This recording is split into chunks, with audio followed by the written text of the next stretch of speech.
Ya podemos empezar la grabación. Muy bien. Entonces, hermanos, vamos a fijar nuestra atención en los últimos 5 versículos de Romanos capítulo 1. Con esto se termina el capítulo 1. Hemos tenido un largo recorrido por este capítulo 1. Entonces, no olviden que del capítulo 1, empezando en el versículo 18, hasta todo el capítulo 3, incluido el versículo 20, el apóstol San Pablo trata de un tema bastante grande que se llama la universalidad del conocimiento de Dios, la universalidad del conocimiento del pecado y de la condenación. Este es el tema general del capítulo 1, desde el versículo 18 hasta el 3, capítulo 20. Y en estos versículos de hoy, de 28 al 32 del capítulo 1, Pablo detalla la perversidad de la conducta humana como resultado de la depravación total.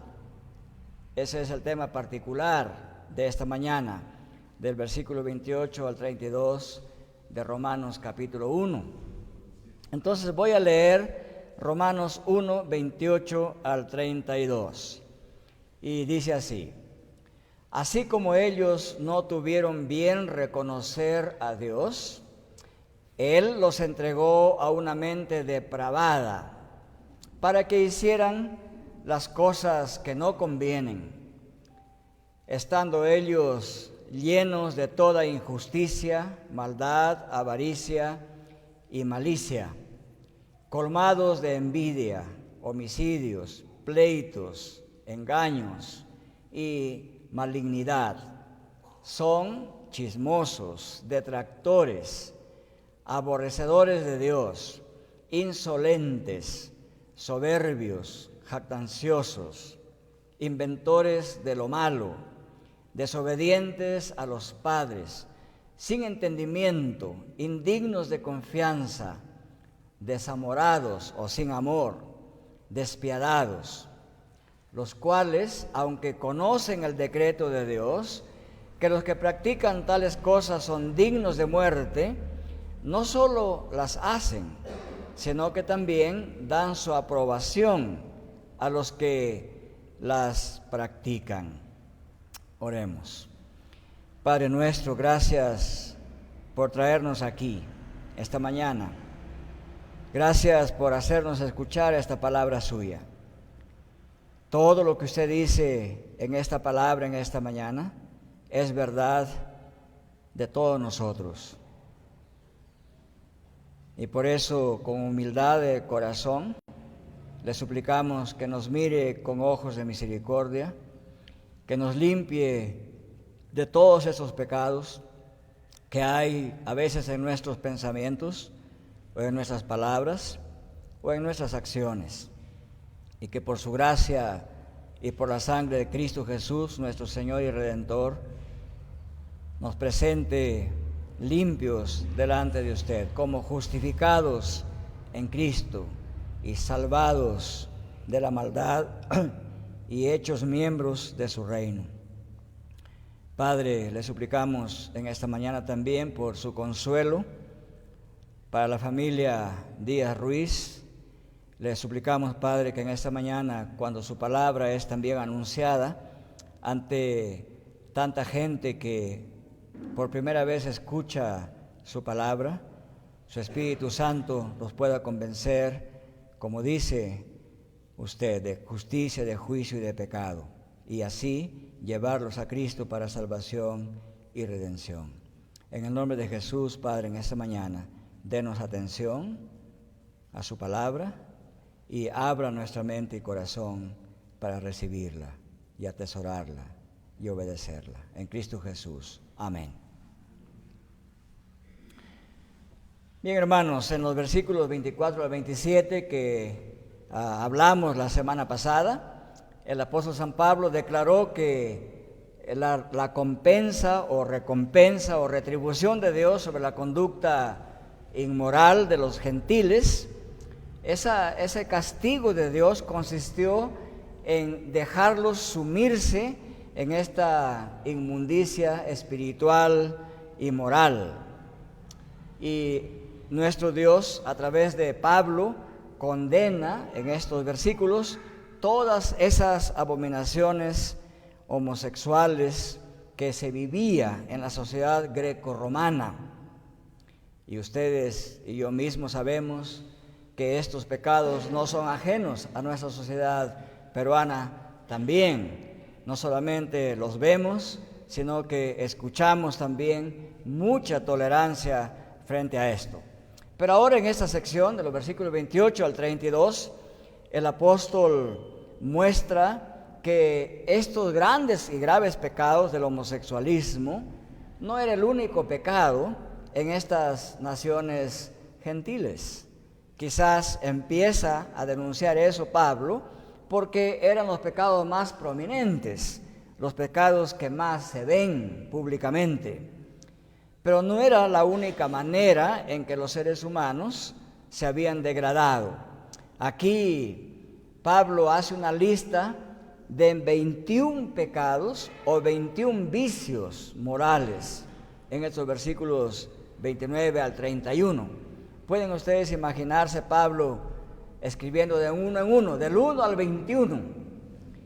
Y esta lista, por supuesto, es un resumen de la pecaminosidad del ser humano. Esta lista no agota todos y cada uno de las faltas y fallas morales del ser humano y de las sociedades, pero hacen un buen resumen de la debacle moral en que se encontraba el mundo en el tiempo de Pablo y también en que se encuentra el mundo de nuestros tiempos. Y en estos versículos 28 al 32, Pablo nos enseña tres cosas grandes. En el versículo 28, Pablo declara que la reprobación o la desaprobación de la mente humana es evidencia del juicio de Dios. En el versículo 29 al 31, en esta lista de 21 vicios morales, Pablo enseña que la conducta de la mente reprobada o desaprobada resulta en abundancia de pecado o de vicios morales. Es decir, las acciones están muy unidas a la forma de pensar del ser humano. Y en tercer lugar, en el versículo 32, a modo de conclusión de esta sección y de todo el capítulo, Pablo enseña que la aprobación y la práctica de lo malo lleva a la muerte. Vamos a ir en detalle parte por parte. Primero, la reprobación de la mente humana es evidencia del juicio de Dios. Pablo empieza con una conjunción y un adverbio, y así como, dice Pablo, es decir, así como ellos no quisieron tener en cuenta o desalojaron de sus mentes el conocimiento de Dios, así como ellos hicieron eso, entonces Dios los entregó a una mente reprobada, con la finalidad de que ellos hagan todas las cosas malas que no convienen. Eso sería una traducción literal del versículo 28. Y entonces, aquí lo que Pablo muestra es esa correspondencia entre los pecados del ser humano y la reprimenda de Dios sobre esos pecados. Entonces, podemos decir que este pecado que parece inocente, es decir, cuando el ser humano desaloja de su mente el conocimiento de Dios como si fuera algo impropio. Ustedes pueden escuchar esto en conversaciones amicales, en conversaciones a veces sociales, cuando la gente dice, miren, en esta mesa no se habla ni de religión ni de política. Parece un dicho muy inocente, ¿verdad? Pero esa manera de pensar significa que el ser humano se declara completamente autónomo quiere que Dios no sea mencionado, quiere que el conocimiento de Dios salga de su mente, porque lo considera impropio. Y el ser humano, entonces, por sí mismo, se declara autosuficiente. Así que este dicho de que no se debe hablar de Dios ni de política, bueno, podemos aceptar que no se hable de política, pero que no se hable de Dios, esa es una manera muy disimulada de mostrar nuestra terrible pecaminosidad. ¿Qué de malo habría en no hablar de Dios? Si Él es el creador, si el aire que respiramos en el momento que decimos que no hay que hablar de Dios es creación de Dios, si la vida y lo que respiramos en ese momento significa que somos creación de Dios, ¿por qué no hablar de Él? Entonces, a este pecado de desalojar a Dios de nuestra mente, de nuestra reflexión, se le llama el pecado de impiedad intelectual. El intelectualmente impío diría: no me importa lo que Dios diga. Ese pecado se llama el pecado de impiedad intelectual y se hace evidente cuando el ser humano se niega a reconocer a Dios en todo lo que habla, lo que dice o lo que piensa, cómo interpreta el mundo que nos rodea. En eso se manifiesta este pecado anti Dios. Y esta actitud Dios la retribuye o la recompensa entregándolos a una mente reprobada. Esta palabra reprobar significa declarar a la mente sin valor, declararla como indigna. La idea de reprobación es que la mente humana ha sido puesta a prueba por Dios y no ha pasado el examen de Dios, y por eso queda desaprobada o está rechazada por Dios. Y en ese sentido, la mente rechazada por Dios llega a ser una mente inútil delante de Dios. De esto Pablo habla bastante en 1 Corintios 9, en 2 Corintios 2 y también en Timoteo capítulo 3 y en Tito 1:16, cuando describe a estos habitantes de la isla de Creta en la vieja Grecia. En suma, una mente reprobada es una mente abandonada o rechazada por Dios. No ha pasado el examen que Dios le ha dado a esta mente. Y por lo tanto, no sirve para ninguna actividad que sea digna delante de Dios.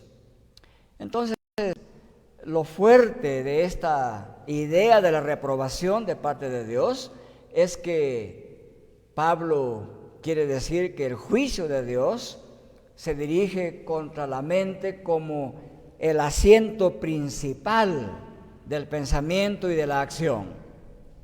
Y este tipo de indignidad mental, este tipo de mente torcida y desaprobada por Dios, es la que lleva a hacer todas las cosas malas que no convienen.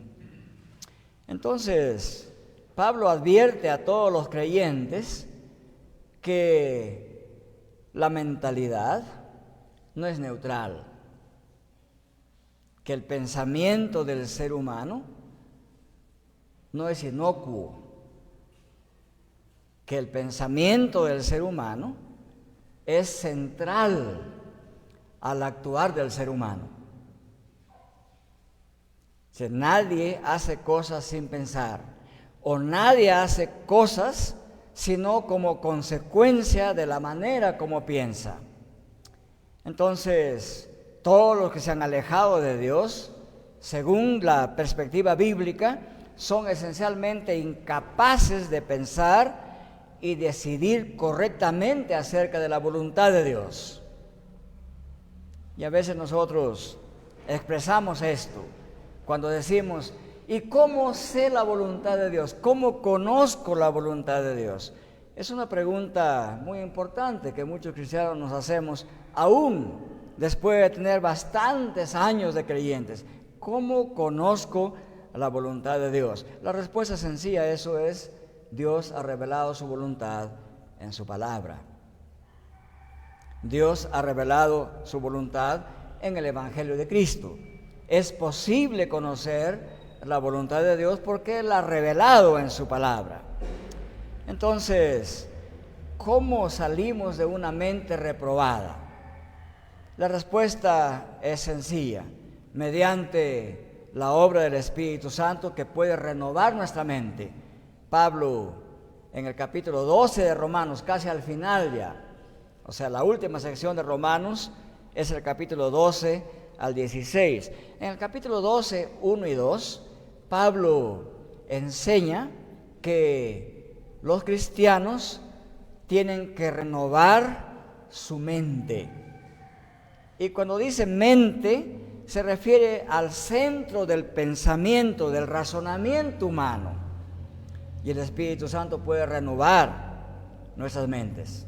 La conversión a Cristo pasa por este hecho de renovación de nuestra mente, un cambio completo de paradigma o de modo de pensar. Y es interesante que Pablo usa una palabra de la biología para hablar de la transformación.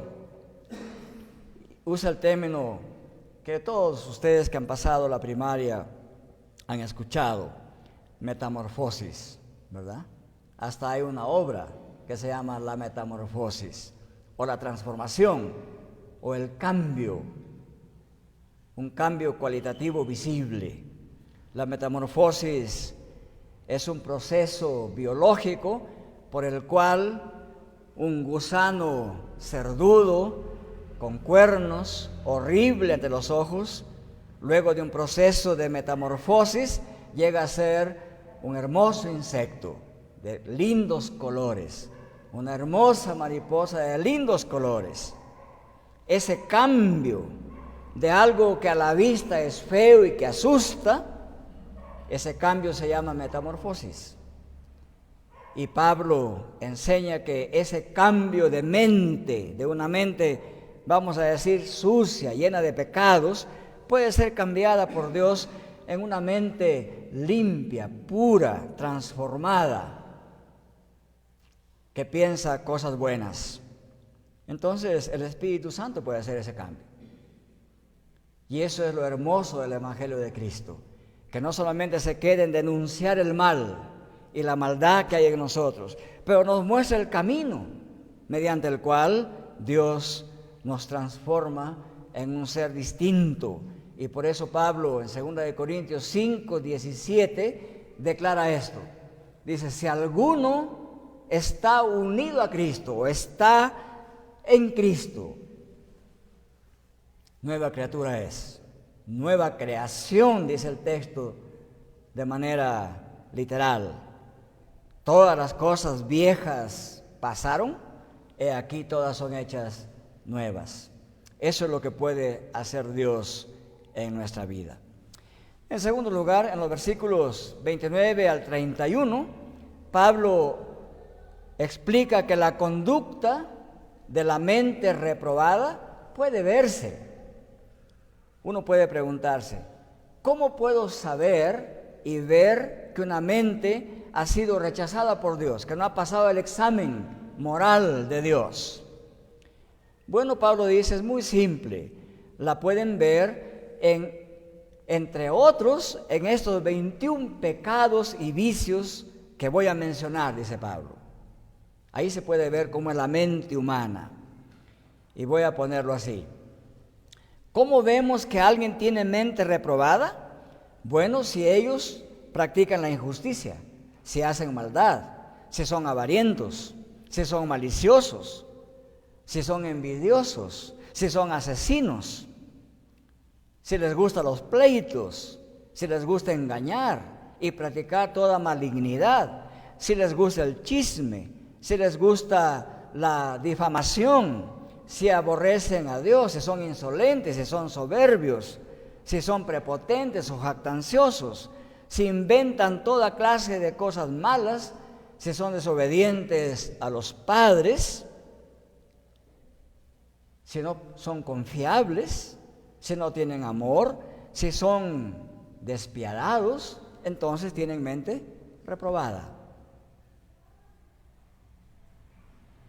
Pablo pone delante de nosotros con toda claridad cómo saber que alguien tiene una mente depravada.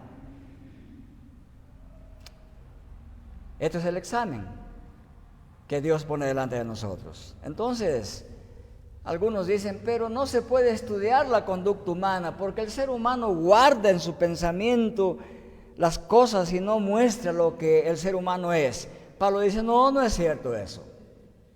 Si ustedes quieren saber cómo es una mente mala, depravada, una mente desaprobada por Dios, es muy sencillo.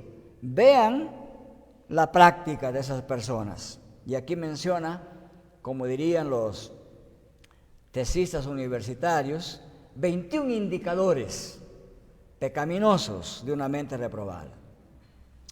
Entonces, estos 21 vicios de la mente humana no son los únicos, hay mucho más. Y hay varias listas de estos vicios que el Nuevo Testamento pone delante de nosotros. Hay una lista en Mateo 15, 19, hay otra lista en Gálatas 5, 19 al 21, hay otra lista en Colosenses 3, 5 y 8, hay otra lista de vicios espirituales y morales en 1 Timoteo 1 y también en 2 Timoteo 3 y en 1 de Pedro capítulo 2 y capítulo 4.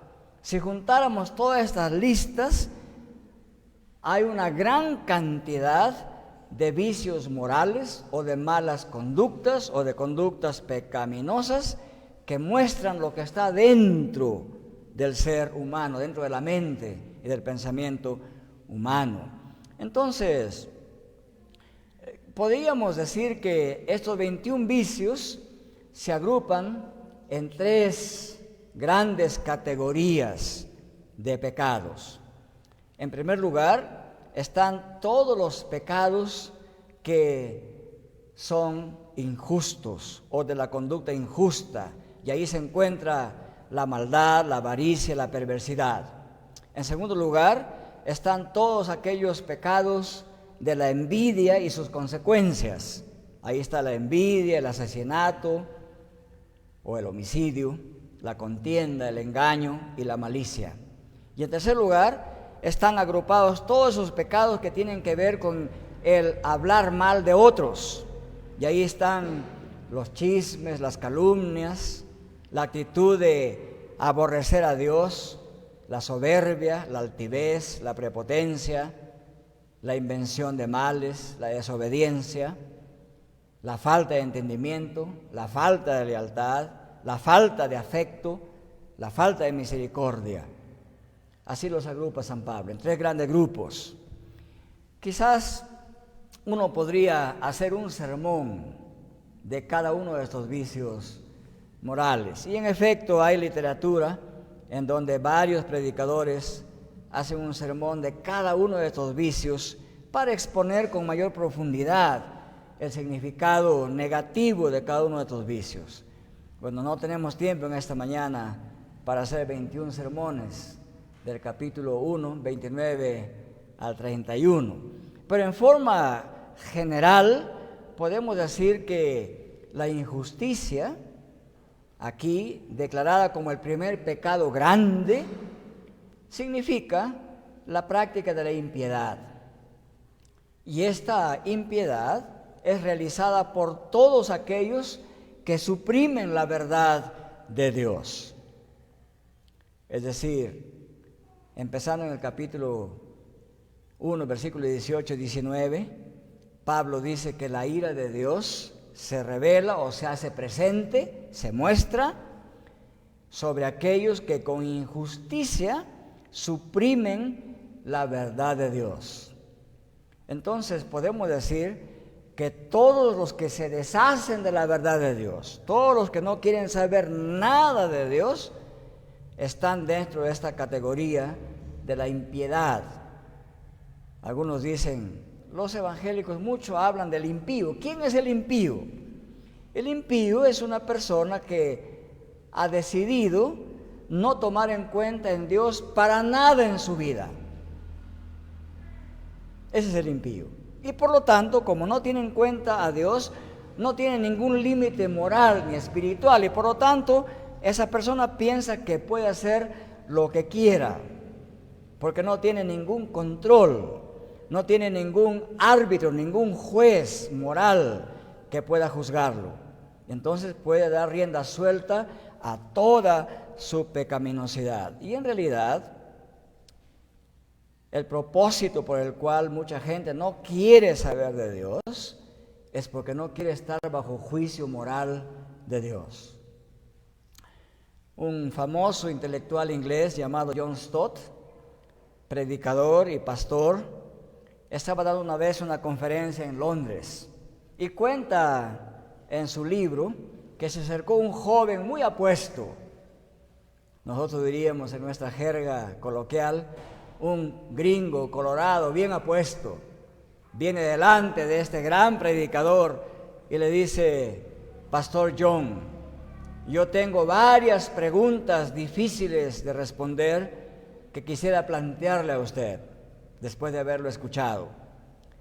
Y John Stott le dice a este joven, joven, si yo pudiera contestarle todas sus preguntas de tal manera que usted quede intelectualmente satisfecho, ¿estaría usted dispuesto de entregar su vida a Cristo? Y dice que el joven lo miró, se sonrojó más de lo que ya era, agachó su cabeza y se fue. Y John Stott dice, su problema no era intelectual, su problema era moral, espiritual.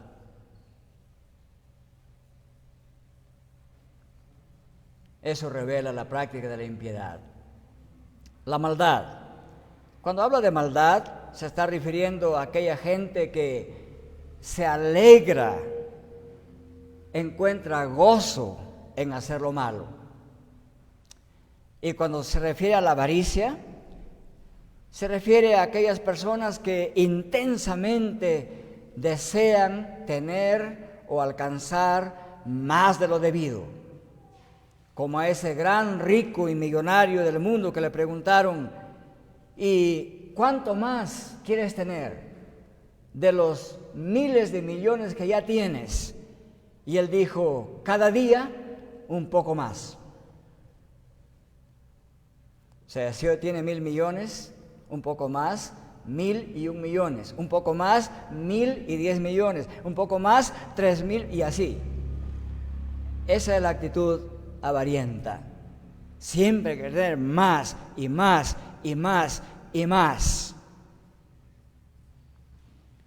Y claro, la avaricia tiene grados. En algunos es más visible que en otros. Pero en todo ser humano hay algo de esta actitud. Si revisamos lo más profundo de nuestro ser, a la luz de este espejo de Dios, todo ser humano tiene algo de esto, ¿verdad? O sea, la avaricia puede ser inmensamente grande o pequeña, pero está en cada ser humano. Esta actitud está ahí cuando uno dice, bueno, ya tengo 5 pares de zapatos, quiero uno más. Salió uno de moda, ya cambiaron, ya no es así como el año pasado, otro par y otro par. O como hemos visto en nuestro país, un reloj más, un reloj más, un reloj más, ¿no? Pero claro, eso lo vemos en otros. Cuando vemos eso en otros, es muy importante que como creyentes revisemos nuestro corazón. Quizás en pequeño también somos así, pero Cristo nos puede librar de eso. Dice, no se preocupen, no tengan ansiedad, no pierdan su vida, no se estresen por lo que han de comer o beber mañana. Dios va a cuidar de ustedes. Eso no nos llama a la irresponsabilidad, por si acaso. Eso no nos llama a no planificar, a no ahorrar. Lo que Pablo dice es que no se angustien por eso. No dice que no busquen tener. Lo que dice es que eso no los lleve a la angustia, porque ya sería una muestra de avaricia. La perversidad. Esto también es otra palabra para hablar de la depravación.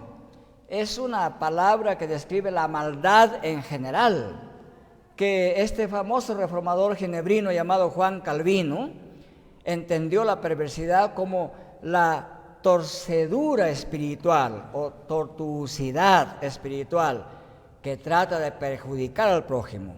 A eso se refiere la perversidad. Y el segundo grupo, aquí Pablo pone juntos 5 sustantivos que describen conductas humanas: la envidia, el homicidio, la contienda, el engaño y la malicia. En conjunto, la envidia, el homicidio, la contienda o la pelea, o como dicen los muchachos, el espíritu bronquero, ¿no?, el engaño y la malicia, estos describen en general la envidia y sus consecuencias. ¿Por qué decimos eso? Porque así lo vemos en la Biblia. La envidia puede llevar al homicidio. La envidia llevó a Caín, por ejemplo, a matar a su propio hermano Abel. ¿Se imaginan ustedes eso? ¿Matar a su propio hermano? La envidia llevó a eso.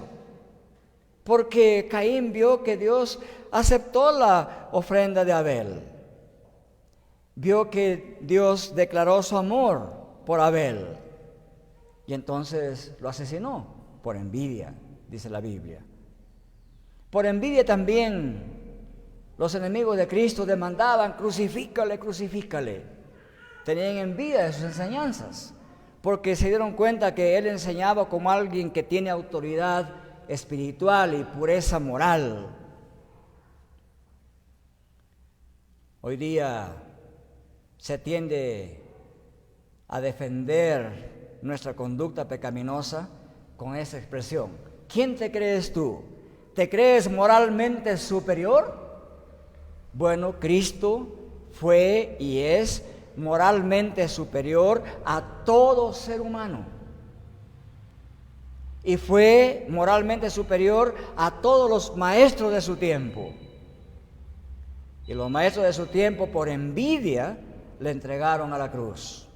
O sea, la envidia resulta en pensamientos y acciones homicidas. La envidia motivó también a los hermanos de José a venderlo por unas piezas de plata. La envidia lleva en nuestra sociedad a matarse entre hermanos por herencias, por un pedazo de tierra. Hermanos de padre y madre se enfrentan a palos, a piedras, a gritos, y también en los juicios. Eso es una actitud vergonzosa, pero muy común en nuestro medio. Y los cajamarquinos no nos escapamos de esas actitudes, ¿verdad? No, a mi hermana le dio la parte más bonita, 1 metro más, ¿no? Tremendas broncas y grescas entre familias que se arman por eso. ¿Cómo? Por la consecuencia de la envidia. La contienda es la disposición a ser pendencieros, con todas las consecuencias que traen las pendencias. Trae enemistad, desunión, animadversión. Los engaños se refiere a la actitud artera y traidora. La malicia describe el encono y el intenso deseo de hacer daño a otro. El tercer grupo tiene 12 sustantivos que describen pecados: murmuraciones, calumniadores, aborrecedores de Dios, soberbios, altivos, prepotentes, inventores de males, desobedientes a los padres, sin entendimiento, sin lealtad, sin afecto, sin misericordia. Pablo agrupa 12 pecados que se hacen visibles en la conducta humana. La murmuración o la chismosería es esa idea de hablar susurrando a los oídos de otro, ¿verdad? Eso se ve a veces en actitudes inocentes nuestras, ¿no? Ustedes han podido observar que alguien en una reunión se acerca al oído del otro y le dice: mira cómo se viste, mira, ¿qué se cree esto? ¿Quién se cree esta? ¿No?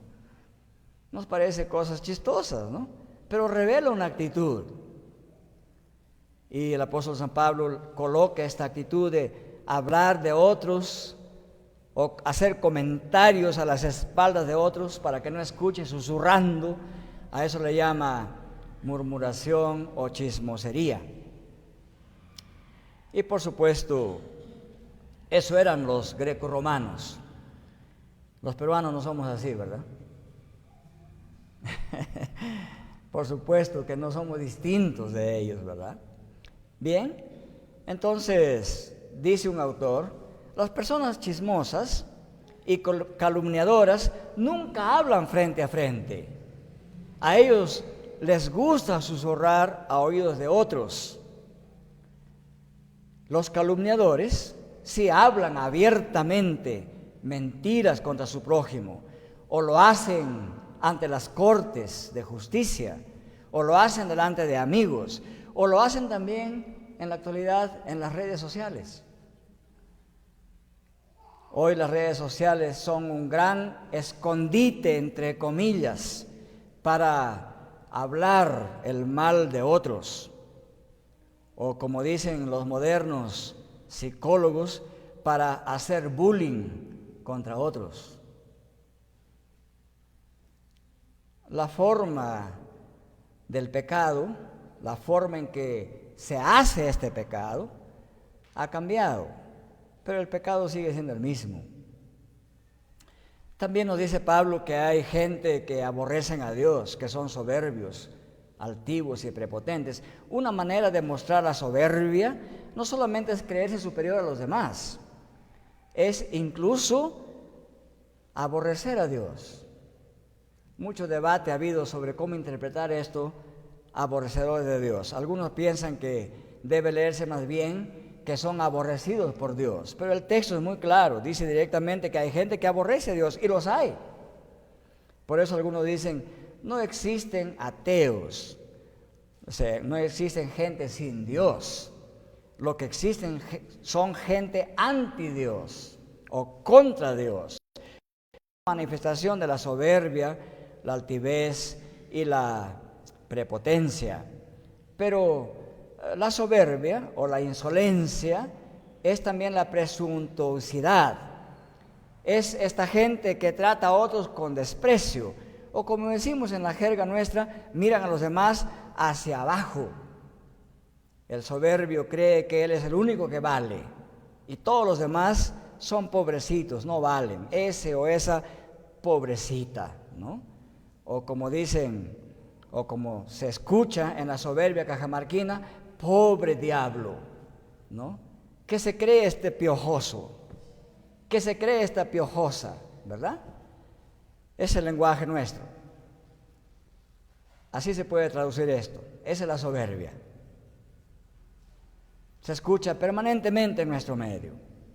Los altivos o arrogantes son aquellos que se consideran a sí mismos como superhombres o también supermujeres, ¿verdad? Los prepotentes. Otra manera de llamar a los prepotentes es decir los fanfarrones. Siempre están jactándose, se creen que nadie más hay como ellos, que son lo más del mundo. Eso era Lamec, por ejemplo. Después de Caín, el pecado creció muchísimo y aparece un descendiente de Caín llamado Lamec, diciendo: si 7 veces será vengado Caín, 70 veces 7 será vengado Lamec. Ahí está el pecado de prepotencia. Lo mismo hacía este famoso rey Sennacherib. Se creía que podía aplastar a todo el mundo y el dueño del mundo hasta que Dios lo derrotó. Segunda de Crónicas 32 describe eso. Isaías también describe esta soberbia de mucha gente, fanfarrones, mucho alarde, se jactan. Los inventores de nuevas formas de maldad describen a las personas que se regocijan de ser los inventores originales de hacer maldad contra su prójimo. Y luego Pablo, después de causar este horror en nuestra mente de ver tanta pecaminosidad, como que nos jala las orejas a los cristianos y dice: los desobedientes a sus padres. Supongamos que ninguno de los pecados anteriores hubiéramos cometido. Digo, supongamos. Nadie de nosotros aprobaría este examen.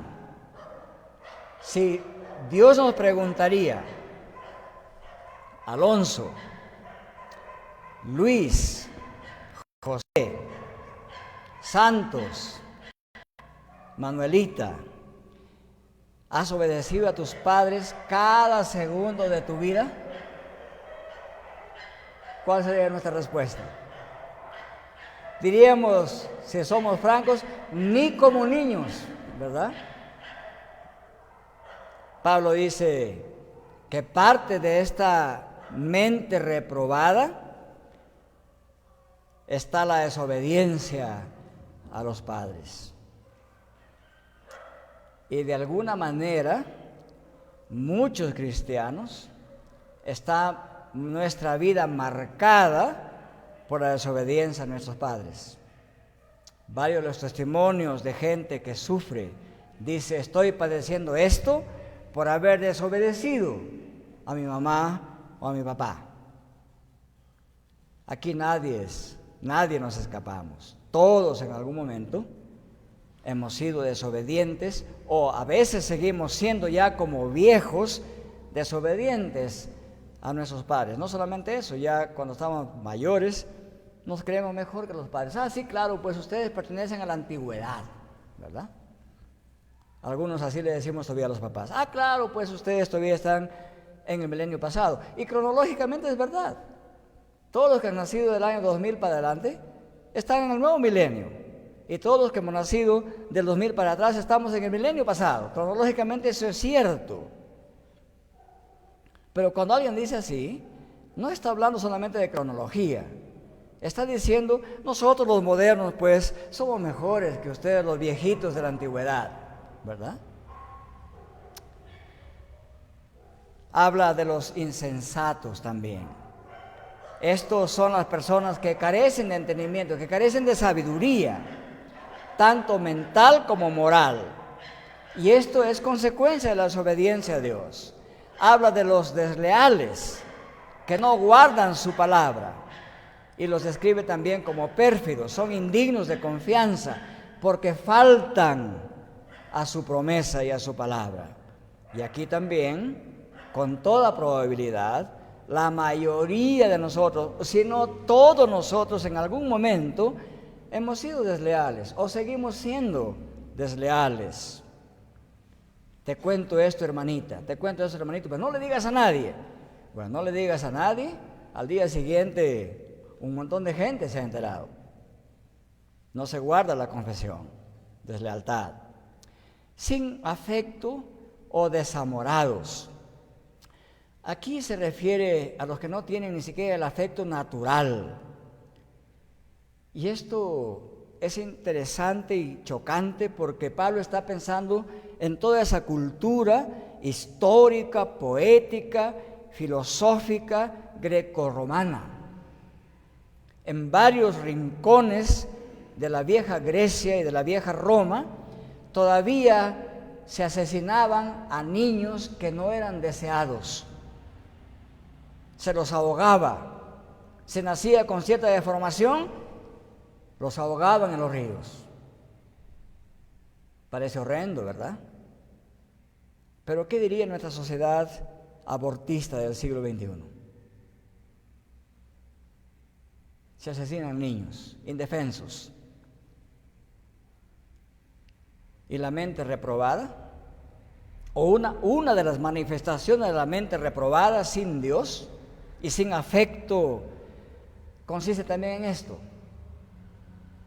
La mascota es más amada que el niño. Si alguien mata una mascota, se va inmediatamente a la cárcel.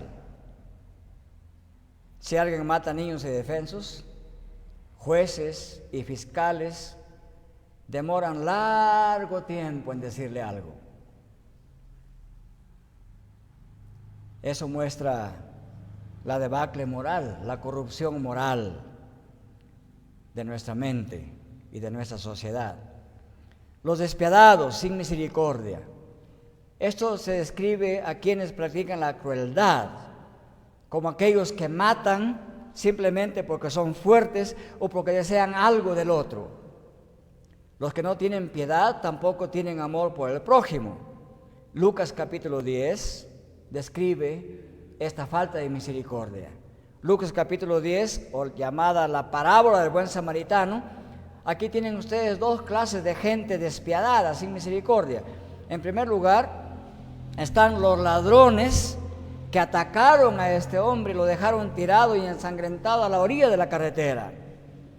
Esos ladrones fueron hombres despiadados. Hoy también vemos eso. Por un celular matan a chicas y chicos en nuestro país. Los despiadados. Y también son despiadados en la parábola el sacerdote y el levita, hombres religiosos, que vieron al ensangrentado en la orilla de la carretera y pasaron de largo. No quisieron ayudar al herido.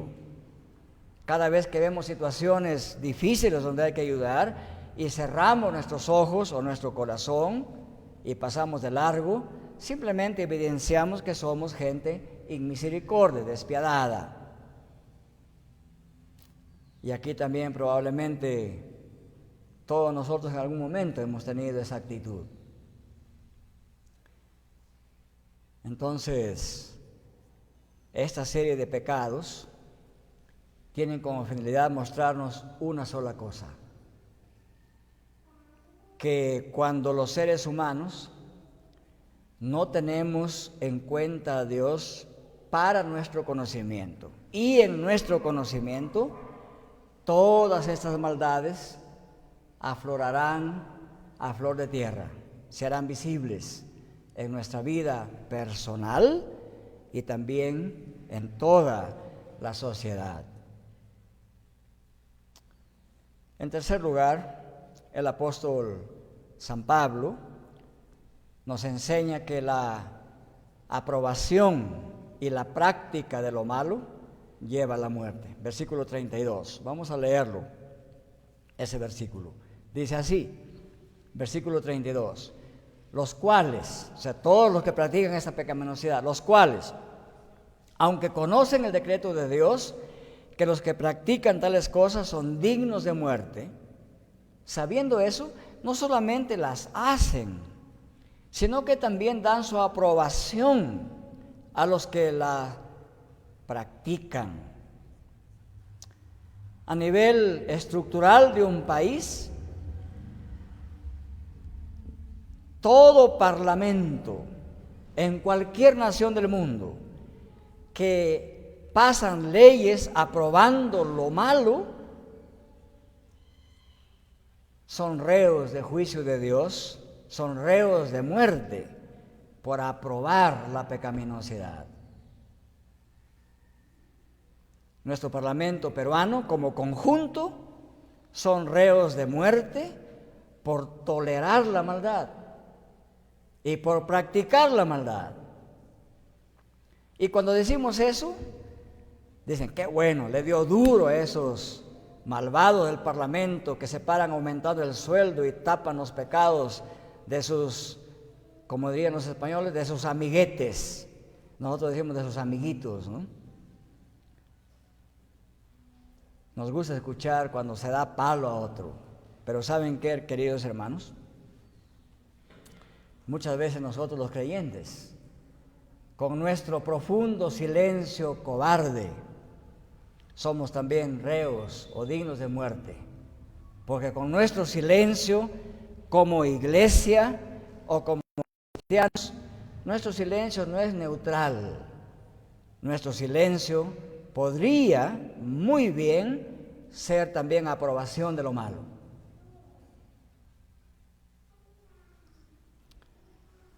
Así que Pablo, al darle duro, al darle palo a la inmoralidad de los demás, nos hace que nos preguntemos, ¿y acaso yo también caigo en alguno de estos pecados? Y la respuesta certera es esa: sí, en alguno de esos pecados estamos bien metidos, incluso los cristianos. Por eso necesitamos de Cristo cada día. Así como el relato de la caída de la humanidad que se cuenta en Génesis 3, en el huerto del Edén, Pablo aquí enseña que una vida separada de Dios es una vida de rebelión contra Dios, y que la rebelión contra Dios tiene como consecuencia la caída en la debacle moral. Un famoso autor bastante antiguo dijo así: todos los seres humanos son considerados como pecadores por Dios, pero pareciera que aquí Pablo imputa esta pecaminosidad en el más alto grado a los líderes y filósofos, quienes, teniendo más luz que los demás, en sus escuelas enseñaban que algunas de esas cosas eran crímenes, y sin embargo aprobaban los abominables ritos practicados en el culto a sus dioses. Los grandes filósofos que ustedes conocen y de los cuales han escuchado, ellos reconocían estos vicios como vicios morales, como pecados morales, pero jamás desaprobaban, al contrario, aprobaban esos ritos criminales y obscenos en rendir culto a sus dioses. ¿Cómo aplicamos estas verdades a nosotros el día de hoy? Miren, hermanos, esta lista de pecados nos enseña que debemos comprender que el pecado siempre engendra más pecado, que la práctica del mal jamás engendrará el bien, que la práctica del mal no resultará en bien, que aparte de la gracia de Dios, el ser humano tiende a corromperse, y que todo ser humano dentro de nosotros llevamos las marcas, las cicatrices de esta desastrosa historia humana de la maldad. Muchos de nosotros hemos vivido en esa historia de maldad y debemos confesar que hemos heredado esta depravación total en nuestra vida. Y al reconocer esto, al mismo tiempo, reconocemos que justamente en razón de que somos malos y pecadores, Cristo ha venido a dar su vida por los pecadores. Recuerden dos ejemplos muy visibles que se cuentan en la misma Biblia. Cristo mismo relata esas dos historias. En primer lugar, recuerden esta historia escrita en forma de parábola, dicha por Jesús, de la oveja perdida. Esta oveja malcriada, pecadora, se sale del redil de los 99 y se pierde, se extravía, ¿verdad? Y cada vez que yo leí esa historia antes de ser cristiano, decía: esta oveja merece su tremenda latiguera, como en lenguaje cajamarquino. Esta oveja, en lenguaje piurano, merece su tremenda pateadura, ¿verdad? Así pensaba. Pero cuando continúa leyendo esta historia que Cristo narra de la oveja perdida, es tan chocante, porque Jesús dice que cuando el pastor encuentra esta oveja perdida, yo esperaba que el pastor la agarre a latigazos, ¿no? Pero no, dice que la encontró que curó sus heridas y que la puso sobre sus hombros y la trajo al redil. Qué misericordia de Dios, ¿verdad? Qué gracia de Dios.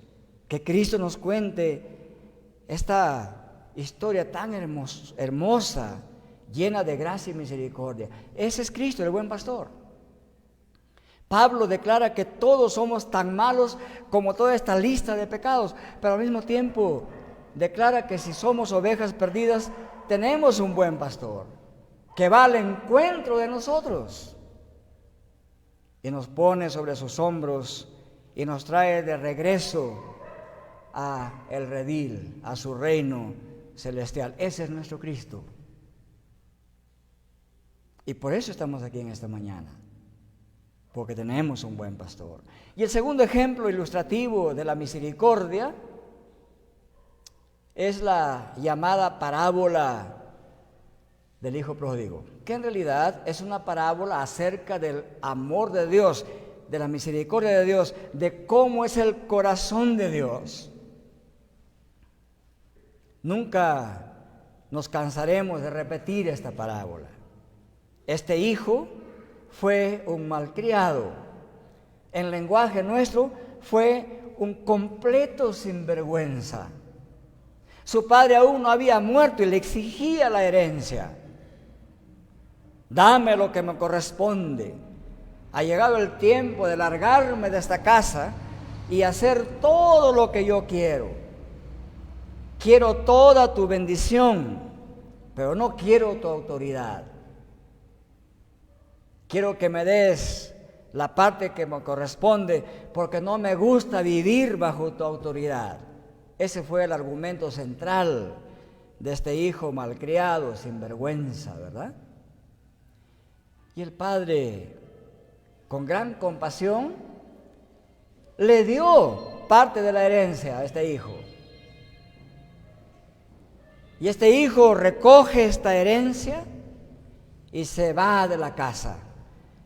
Y dice Jesucristo, se va a un país lejano.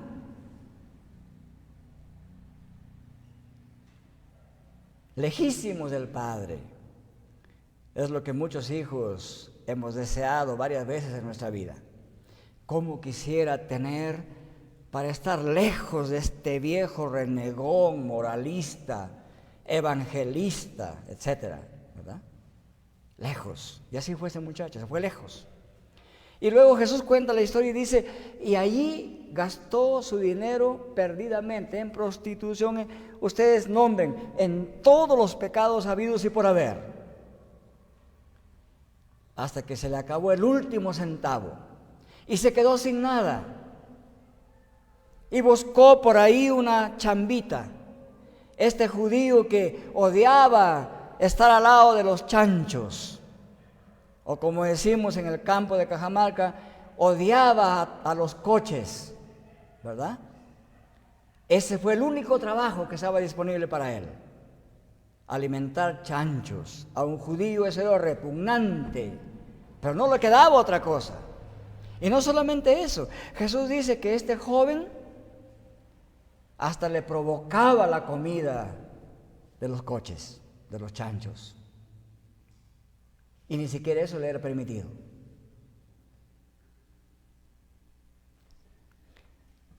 Y es que el pecado nos lleva al desastre moral. Pero ahí no termina la historia. Uno diría, qué bueno que le pase eso a ese bandido, sinvergüenza, malcriado. La tiene bien merecida. Pero ahí no termina la historia. Jesús dice, pero ese joven se arrepintió, volvió en sí, quedó atrás la insensatez y dice, ¿cómo es esto? En la casa de mi padre, ahí recuerda al padre, en medio del desastre moral, en medio de la profunda necesidad de lo más básico de la vida, de la comida. Ahí recuerda al padre, en la casa de mi padre hasta los jornaleros tienen pan. Y yo aquí deseando la comida de coches. En lenguaje nuestro, deseando, en lugar de una rica sopa con pan, la lavaza de los chanchos. Eso deseamos cuando estamos lejos de Dios.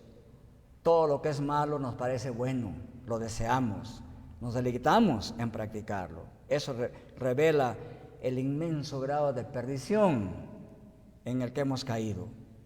Pero luego vuelve en sí y dice: volveré a mi Padre y confesaré mi pecado y le diré: Padre, he pecado contra el cielo y contra ti. Ya no soy digno de ser llamado hijo tuyo.